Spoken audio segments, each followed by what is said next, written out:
Hi and welcome to everyone joining us, all the viewers, as we go through the Vaal program. On the line we have Alistair Cohen. Alistair, lovely to have you on the line again. Firstly, how are you doing? And secondly, what do you make of the card at the Vaal? Yeah, back again, Sheldon, to you and all the viewers. Very good day to you all. I actually quite like the card. I think we start off with a couple of good bets. I like a horse in race 1 who I'm surprised is not at the top of the boards. I thought he'd be a lot shorter, but we'll get to that in a moment. I believe the weather in Joburg over the last week has been very, very warm. We shouldn't have the issues that Cape Town has had over the last few months, so it should be good to go. I quite like the card to answer your question, Sheldon. Obviously, as you'd expect at the Vaal, there are a couple of tricky races. I think race number 6, you need to think a little bit out of the box. But other than that, I think we can make a bit of ground heading into the weekend.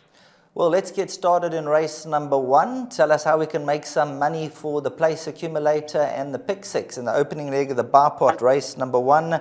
Where are you going? I'm going with number 7, Guardia Regine, the son of Flying the Flag, trained by the informed Robin Clarkson, ridden by Sam Mosia, who are rate pound for pound the best work rider on the half-veld.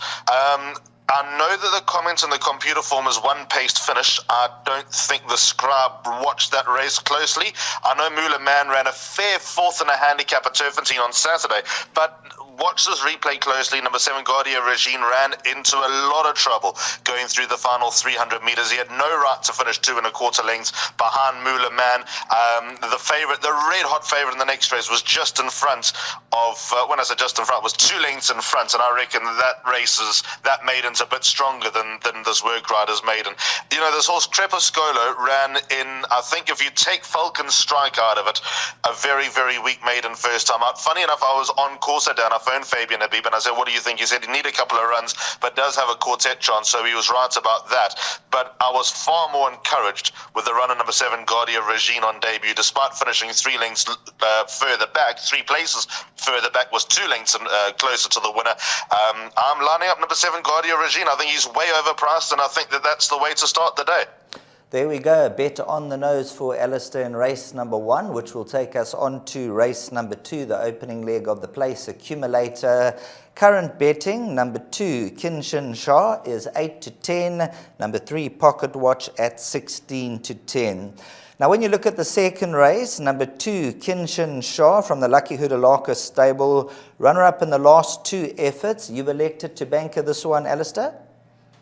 Yeah, I think he's a hard horse to beat, Sheldon. The place accumulator, Barpot, the son of What a Winter, probably should have won last time out. The track was running so biased on the 22nd of August, and he was drawn towards the inside and had to work his way across, show the way, do a lot of the donkey work, and just got collared right at the end. I can't see any complications. Number 3, Pocket Watch, went to the boardroom last time to try and win that race over Eiffel Tower. There are actually some who believe that Pocket Watch was hard done by not to get the race in the boardroom. I'm on the side of the Stop Henry stewards on this particular occasion. I think that Eiffel Tower was, but for the interference, would the result have changed? The answer to me is no. So, he might actually be a winner without a penalty. But I think Kinshin Shah just banging at the door, Sheldon. The penultimate start to Richard I, very, very good run. I've spoken to Lucky Hudalakas about this horse because on debut he finished just behind a horse called King's Ransom, who's trained by Candace Dawson, who's above average. He's a nice horse, that King's Ransom. And I went to Lucky because he also had that horse Was Up in the race. And I said, Lucky, I know that the money came for Was Up, but I think the best horse out of your 3 in that race was Kinshin Shah. And he said, yeah, I like him too, but wait for him to be gelded. He still hasn't been gelded, so I can see the logic, get the win under the belt and then geld him and hope to see improvement from there. So I reckon that he's just a winner in waiting, that the door's just going to open for the son of What a Winter this time around. Craig Zaki takes over. No one rides Lucky's horses better than Craig Zaki. So I'm with number 2, Kinshin Shah. Banker in all bets, and a nice finish to the early double, Guardia Regine, Kinshin Shah. If they both arrive, I'll be very happy. So hopefully the opening double arrives as we move on to race number 3, and this will be over 1,200 metres. 13:50 is the off time.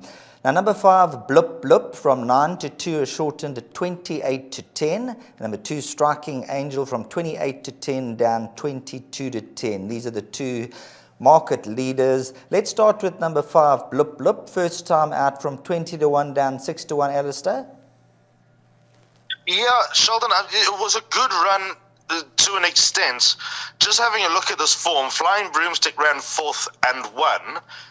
Shine and Memphis ran 19 and a quarter lanes back and ran 2nd. There is another winner out of this form as well, that whose name just escapes me for the time being, but all that said, Forever My Dreams won to the exclusion of the others, and as you say, there was money for Blip Blip first time out, and watching her go down to the start first time, she looked awfully soft, so I was surprised that there was a bit of support for this daughter of Twice Over. Of course, the mare was trained by David Nevenhuizen as well, so he knows quite a lot about it. I think if you exclude Forever My Dreams out of that run, then Blip Blip, quite easily accounted for the others, and, with Natural Improvement, Gavin Lorena now taking the ride, I'd expect that naturally she would step up and be the one that they all need to beat. But I think this race is a little bit more complicated than that. So I've got 2 horses in the PA. I've included number 9, Jumping Anelia, who did things very differently last time. On debut, she showed all the pace in the world, and she faltered over the closing stages. Last time she was given a chance and finished off her race nicely. So hopefully she's learned something. I've got a question mark against her going an extra 200 meters on what she showed first time out, but no question mark on what she showed second time out, and I'd also assume that she's drawn on the right side of the track with the configuration of the track. So 9 Jumping Anelia also gets a thumbs up, and I've left number 2 Striking Angel out of the place accumulator because I wasn't blown away with Storm Player last time out, not in the way she moves. So I know she won by 5 and a quarter lengths, but I don't know how much momentum Storm Player is going to find now being your winner. That's just the inkling I've got. So you can make a case that Striking Angel may have needed that last run as well, and having run to the likes of Just Be Lacquer and Ripple Effect, 2 fillies who are definitely above average in feature race material. I've just gone in with 5 and 9 in my place accumulator. I'd definitely include number 2 in the bar pots, and then Candace is running number 7 Gracie's Trip. The feeling is she'll be better over further, but she could sneak into the quartets. Super. Let's move on to race number 4, which is over 1,200 meters, 14:25. Yeah, number 2, Duke of Rock, 18-10 down, 15-10. Number 1, Trip to States, 22-10. And then it's 9-2 and better, the rest looking at the betting. Tell us about your selection here in race number 4, Alistair. A horse like number 2, Duke of Rock. He's a horse who, his debut was remarkable, and then he went to the Cape, and I don't think things really worked out for Duke of Rock in his career thus far.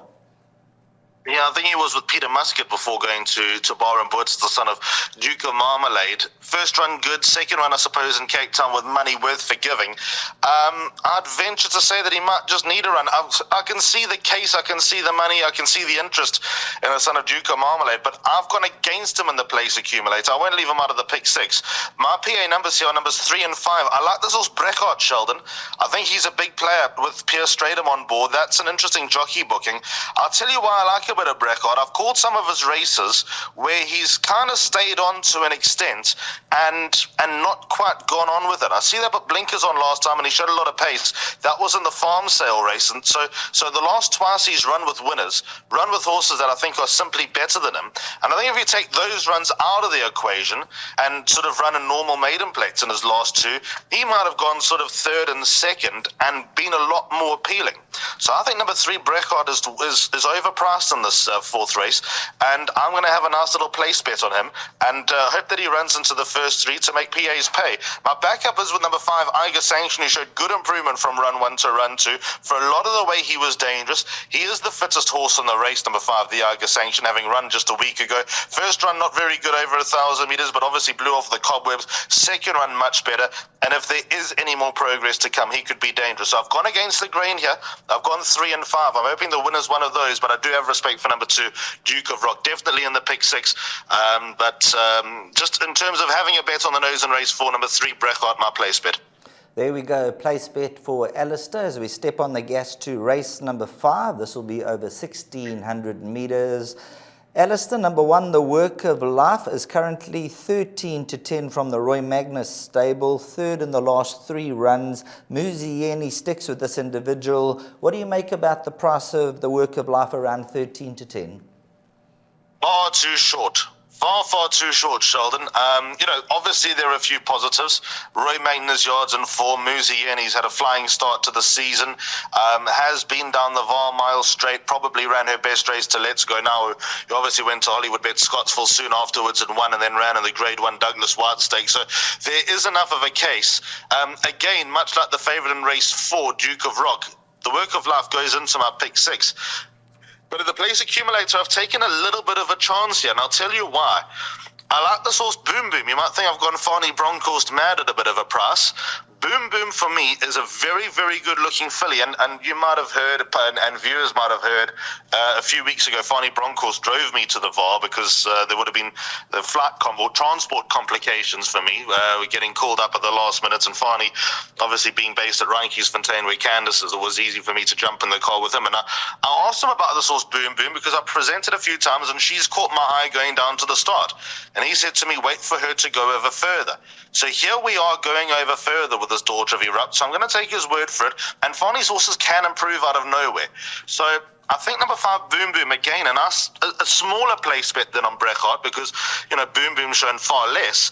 But if Fani's right about her stepping up and improving over a trip, she could represent a bit of value in the race. A race that, to be fair, I wouldn't get carried away. And number 7, Ariel's Jet, is my backup. That is a very, very strong form line on the horizon. She might have been beaten 10 3/4 lengths, but I know Erica Verdenez was very pleased with that run. I spoke to him afterwards and said, well, geez, you got a bit of money there, but you've been hammered. He said, no, that's exactly what I wanted. I'm happy with the 3rd. She'll step up with the run. Raymond Danielson takes over.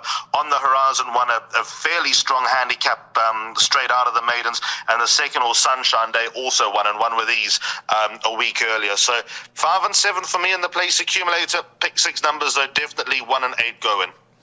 As we step on to race number 6 territory, 1,600 meters, and looking at the anti-post betting, Alistair, race number 6, they're betting around 9-2 the field. So who will be your top 2 or 3 selections?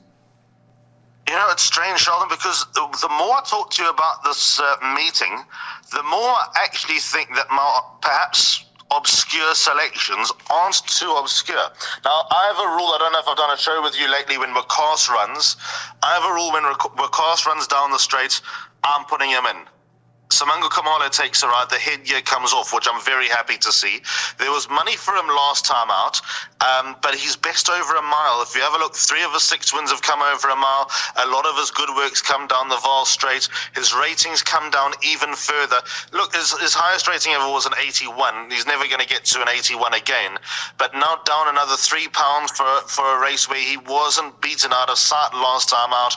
I like number 8, Wakas. I think if he bounces back to 70% of his best, it won't be a contest. So this time, an each-way play on a horse that could very well win. Number 8, Wakas. He's been on my radar for a while. The rating drop just helps, and Kamalo on board for an inform yard helps even more. 9, Parker Getrix, my backup, drawn towards the outside. He was luckless on Saturday when having a terrible draw on the Turfentine inside track. He is probably a better horse, obviously with a bit of cover. He got none on Saturday. He's a fit horse. He mixes his form. If a sequence is to be believed, he'll run a better race this time around. Number 9, Parker Getrix. I like the fact that Muzi stuck with him last time and has stuck with him again, although he would have taken the ride before Saturday's performance. So I think number 9, Parker Getrix, is worth another chance. Not too many chances, because he's no world beater, but 9, Parker Getrix in with a chance. My line of thinking with these 2 3-year-olds at the top of the weights is that they got too much weight, although they can be dangerous. Number 2, Diesel Shadow, upwardly mobile, and then if Pocket Watch does trouble Kinshan Shah earlier in the day, then maybe number 3, Eiffel Tower, is also worth a lot of consideration. I don't like the form lines are here with me, but Eiffel Tower could only step up 2nd time out, and he did exactly that. So he's worth getting into the conversation. But PA purposes, 8 and 9 for me. I'm keen on Wakas to at least run into the first 3. 2 hurdles left, races 7 and 8, and I see in race number 7, number 2, Apache Fighter from the Roy Magnus stable, Muzieni, around about 28-10. 3-time winner from the 14 runs to date. Ran 2 weeks ago, a good second to Opera Glass. You bankering this? Yeah, she meets Opera Glass again, Sheldon. She comes in half a kilo better off. I'll take the stance that Apache Fighter needed that run coming back from a 4.5-month layoff. She gave her all. She was touched off. Like I said, the half a kilo is going to help. The extra 200 meters is going to help. The extra run under the belt is going to help. So I think she'll turn it around with number 1 Opera Glass, and I think she's likely to win. So if you are looking for a treble, those first two, and then number 2 Apache Fighter, I've banked her in the place accumulator. I can't see her missing the first 3. Funny enough, I make the biggest danger number 4 Special Charm, a good second to Ballroom Bliss last time from a deep draw. She punches above her weight, the Special Charm. She got penalized for being a loser last time. I hate to see that, but I'd venture to say a Special Charm will at least run somewhere near the winner, if not winning with a little bit of luck. But I'm most keen on number 2 Apache Fighter. I think she'll be a tough nut to crack here, Sheldon. Right, let's move on to race number 8, bringing down the curtain on the 8-race program. The distance will be extended over 2,000 meters, where number 4 Coromandel is one of Alistair's selections. And then looking at the other runners that you are going to be throwing in at numbers 9 and 10. Let's start with number 4 Coromandel. Seems to have found the best form. Yeah, he has. Sheldon Blinkers got one to him for the first time in a while. He's run well without blinkers. So even though I've got him in and I'm making my first choice, I'm a bit skeptical as to why the headgear's been added to the son of Silvana. Maybe Simango Kamalo got off last time and said if we had blinkers, the result might have been different. I don't know. That's just a little bit of a worry in the back of my mind. I must confess, I hate the race. In the pick 6, if budget allows, I'd recommend going field. Because there's a lot with chances, but for the wrong reasons. I mean, Coromandel hasn't won for a year and a half. This is probably the right time, the right place for him.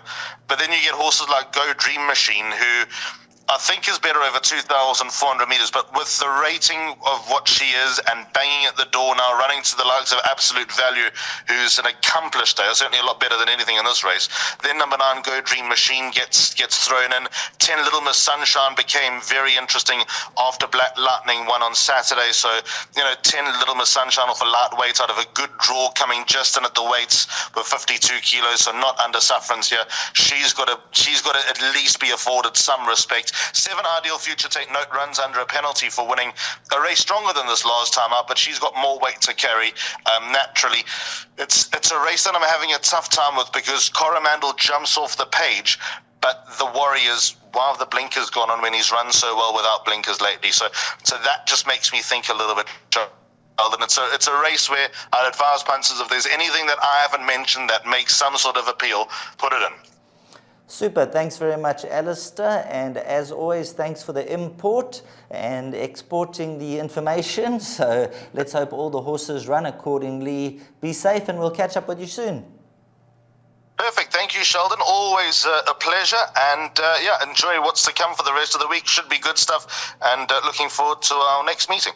Excellent. That's Alistair Cohen on the line for the meeting at the Vaal. Best of luck to each and every one of you.